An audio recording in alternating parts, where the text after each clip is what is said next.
বলো। কত সুইট। শোনো, আমি কিন্তু আজকে তোমার বেডেই ঘুমাবো। মাকে বলে দিয়েছি আমি আজকে রাতে ফিরবো না। সত্যি সত্যি থাকবে তো? বেবি, বলো। কালকে সকালে আমাকে সাইন করাবে তো? শিওর, কাল তোমাকে নায়ক হিসাবে সার্নিং করাবো। ইউ আর মাই লাভ।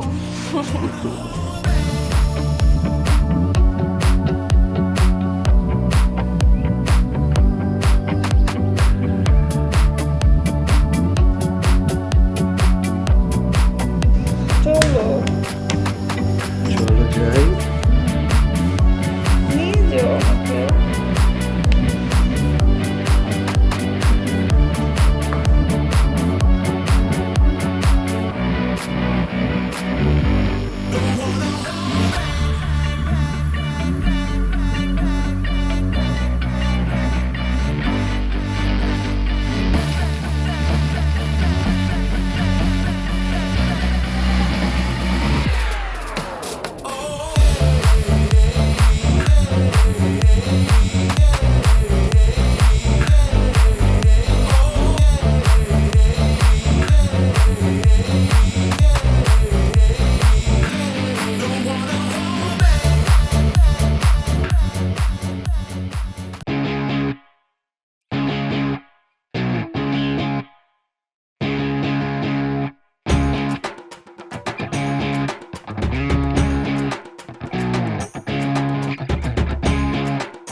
আজকে এফডিসিতে একটা সাংঘাতিক ঘটনা ঘটছে। কি হয়েছে বাবা? এফডিসিতে আজকে একটা নতুন নায়িকা আসছে, দেখতে শুনতে খুবই সুন্দর, আর আমার মনে হয় সে অভিনয় খুব ভালো করবে। তাই নাকি? হ্যাঁ, পরিচালক সাহেব এইবার বোঝাবে যে অহংকার করলে কি হয়।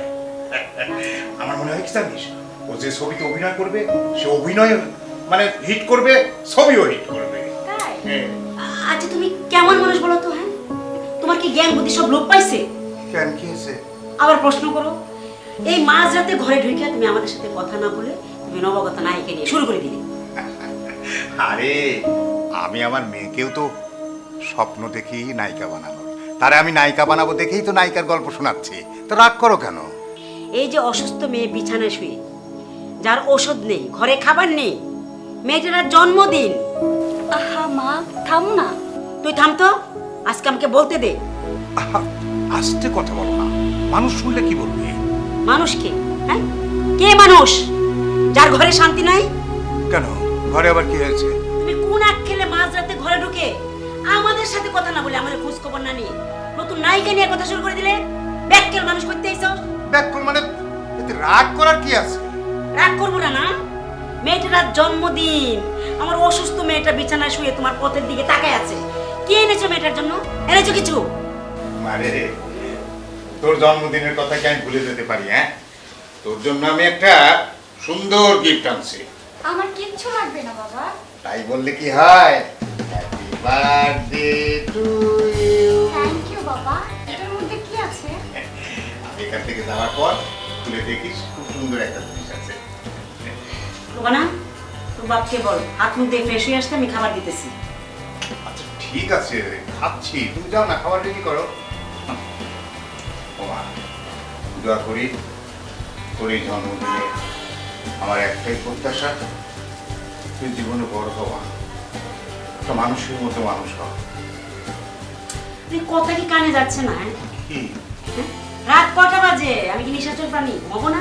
হ্যাঁ, আচ্ছা ঠিক আছে, যাও না, তুমি খাবার রেডি করো, আমি আসছি, বললাম তো। জলদি আসো। আম্মু, তুমি খেয়েছো? হ্যাঁ আমি খেয়েছি, তুমি খাও। ঠিক আছে, তাহলে আমি যাই। তোর আম্মা যেভাবে চিল্লাচিল্লি করতেছে, তাড়াতাড়ি খেয়ে নিয়ে গে।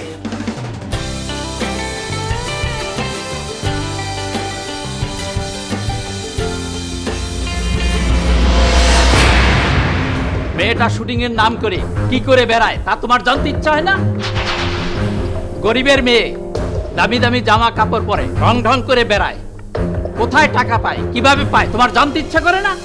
এই এত বকবক কইরো না তো, কথাই আছে না, ভাত দেবার ভাতার না কিল মারার গোসাই। কয় টাকা রোজগার করো তুমি? হ্যাঁ, এই যে টেবিলে বসে যে মাংস দিয়ে ভাত খাও গপ গপ করে, এগুলা কোথা থেকে আসে? হ্যাঁ, আর 3 বেলা যে ওষুধ খাও, এগুলা কোথা থেকে আসে? একটু কি টের পাও? এই ভাত গলা দিয়ে নামে না, ভাত না খেয়ে বিষ খেয়ে মরে যেতে ইচ্ছে করছে। শোনো, তোমার ওই গলা দিয়ে যেহেতু ভাত নামতাছে না, তাইলে তুমি বেশি খাও, তোমার বেশি খাওয়ানোর দরকার। আর তুমি বিষ খেয়ে মরলে আমার কি হবে জানো? এই ঘর থেকে আপদটা অন্তত দূরে হইব।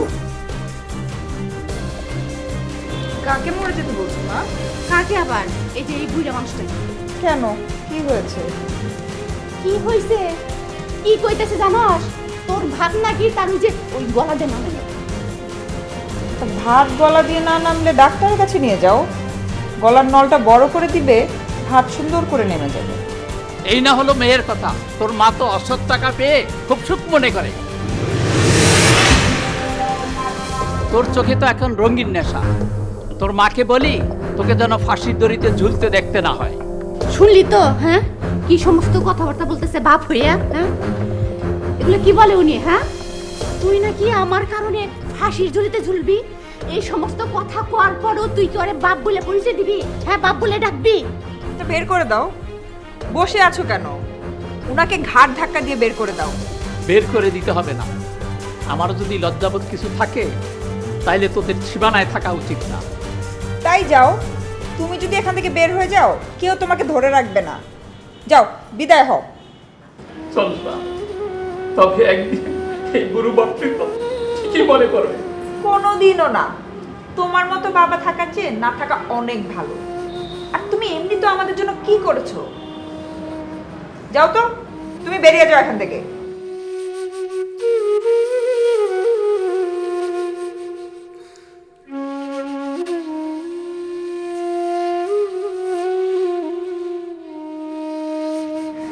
মা, এবার বলতো প্রোডিউসার তোকে কি বললো?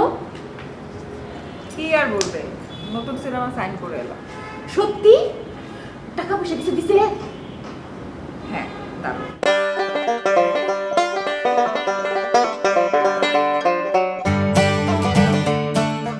500 টাকার বান্ডেল, নতুন টাকা 50,000 টাকা। 50,000 টাকা? বাবু, আমি একটু বন্ধুরা শুনি।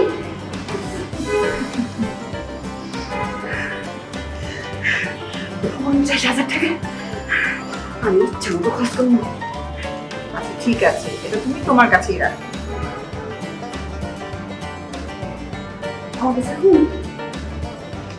আচ্ছা, ঠিক আছে। আরো কি বলেছে জানো? কি কইছে মা? হ্যাঁ, কি কইছে? সামনের মাসে আমাকে বনানীতে ফ্ল্যাট বাসা ভাড়া নিয়ে দিবে। হ্যাঁ, কি কস তুই? বনানীতে ফ্ল্যাট কিনে দিব না? কি কর, কি বলি? ভাড়া নিয়ে দিবে। ভাড়া নিয়ে দিব? হ্যাঁ, আর সেই মাসে ভাড়া কত ফ্ল্যাটের জানো? কত মা, কত? 1,00,000 টাকা। 1,00,000 টাকা ভাড়া? হায় আল্লাহ, কি শুনতেছি আমি সব? আমি তো দেখতেছি তুই কয়দিন পরে টাকার বিছানায় ঘুমাবি মা। ঠিক বলেছ মা, আমিও দেখতে চাই এই ঢাকা শহরে টাকা কোথায় ওঠে। খালি একবার এই সিনেমার সাইনবোর্ডটা আমার গায়ে লাগিয়ে নেই।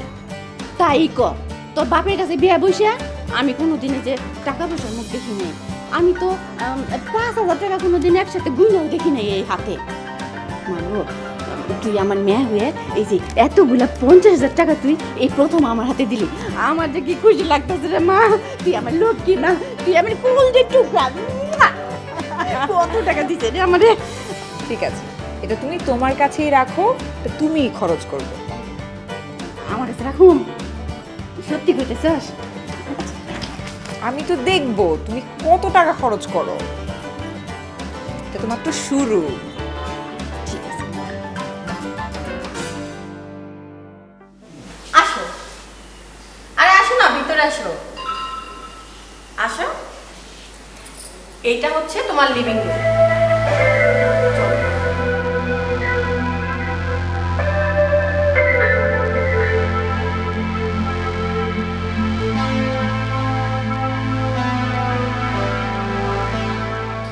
লিভিং রুমটি, এখানে বসে তুমি সবার সাথে আড্ডা দিবা, গল্প করবা।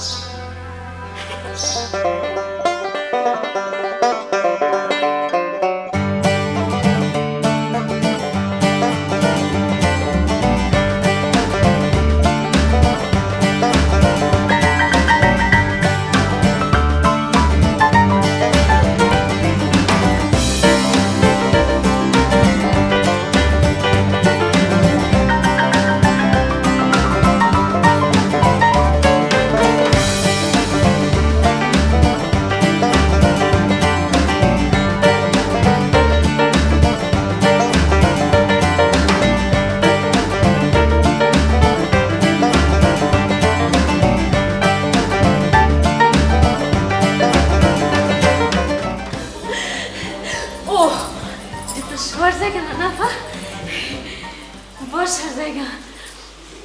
আচ্ছা আপা, এটার দাম কত হইব? এই তো 60-70 হাজার টাকার মতো। কি হচ্ছে? আরে আরে কি হলো তোমার? পানি।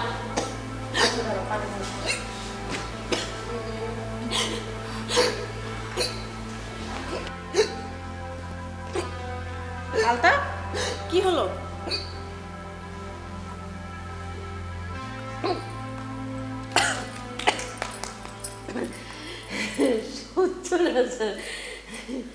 এখন ঠিক আছে তোমার?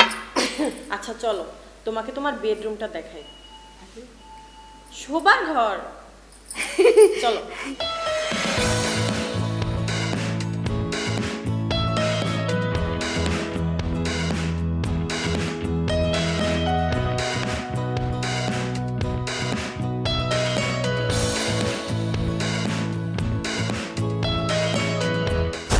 আমি মরে গেলেও এই সিনেমার শুটিং করব না।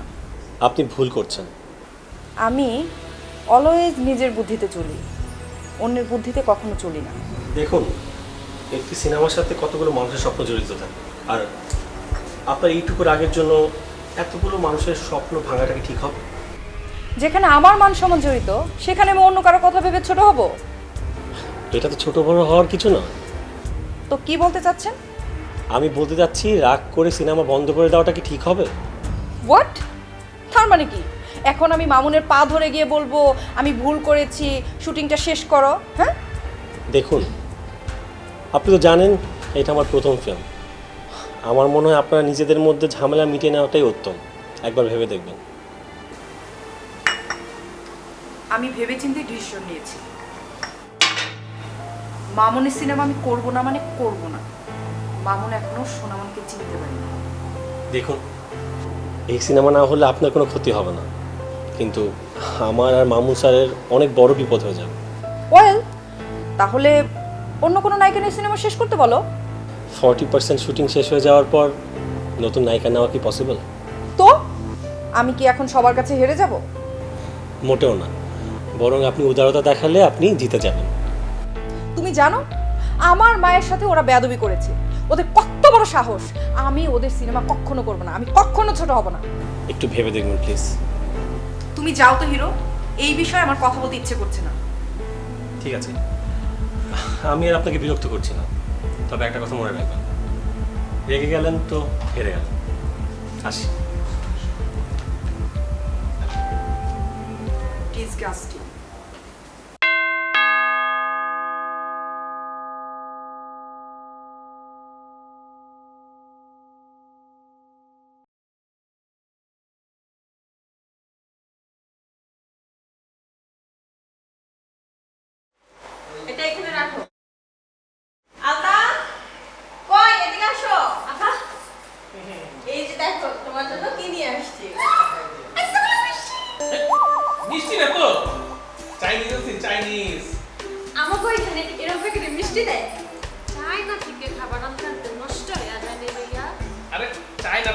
এই খাউনটা বাংলাদেশি চাইনিজরা রান্না করে দিচ্ছে, এটা হলো চাইনিজ।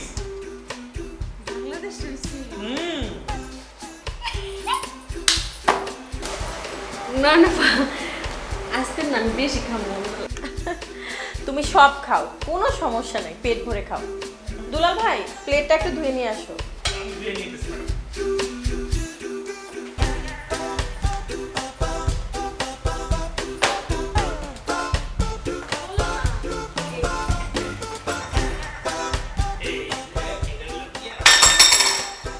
সমস্যা নেই, আস্তে আস্তে ধীরে আস্তে ধীরে। আচ্ছা আরেকটা আছে না, আরেকটা।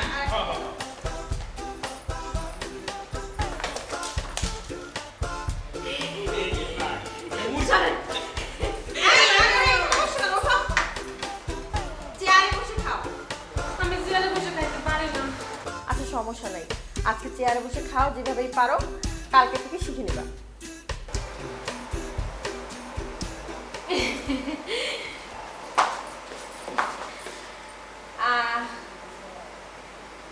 পাতের লেখাই ঠিক আছে বসো।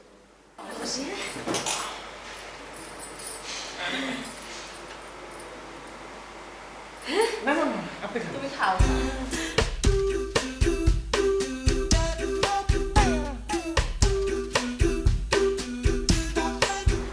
লাঞ্চ করেন। মজা হয়েছে। তাই না? আর সুদূর চাইনা দিয়ে রান্না করাইছি, খান। আমাকে ঝোল ঝোল করে বাজে বাজে করছে এটা। বুঝে গেছে।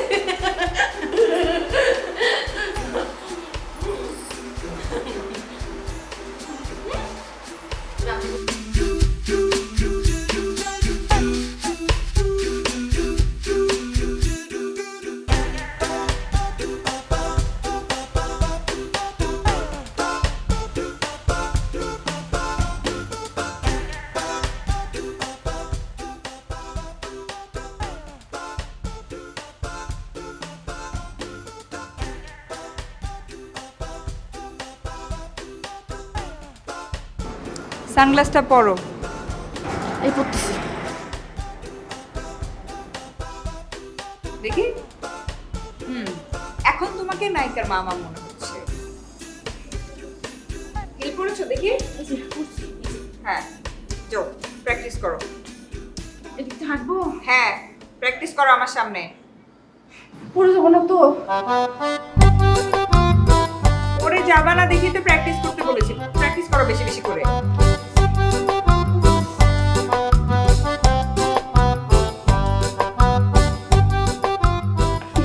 মা, অন্যান্য নায়িকার মারা দেখেছো তুমি? হ্যাঁ, কি পরিমাণ স্মার্ট।